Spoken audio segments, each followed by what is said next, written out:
Is tithing a scam or a biblical truth? Have you ever questioned why preachers ask for tithes and offerings? Let's be real.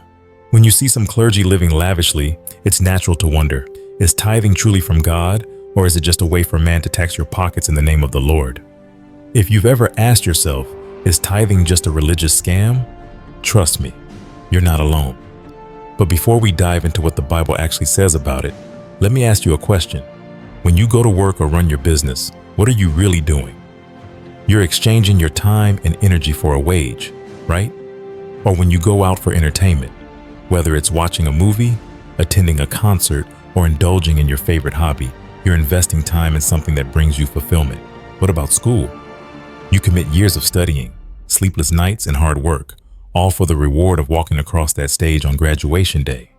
Now, if you said yes to any of these, then you've already tithed. See, tithing is more than money. It's an operational level of trust. You put effort into something expecting a result, whether for yourself, your family, or your future. For example, when you work 40 hours a week, you tithe time you'll never get back in exchange for financial provision. Tithing is not just about giving, it's about trusting. What did Jesus say about tithing?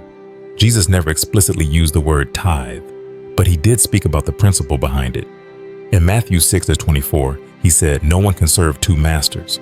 Either you will hate the one and love the other, or you will be devoted to one and despise the other. You cannot serve both God and money." Tithing is all about trust. Yes, there are people who misuse church funds, but God sees everything, and he will deal with them. That doesn't change the fact that tithing is biblical. In the Old Testament, Abraham tithed as an act of gratitude and thanksgiving. And in biblical times, people didn't just give 10%, they gave from a heart of honor and worship. Let's be clear, God doesn't need your money. He is eternal.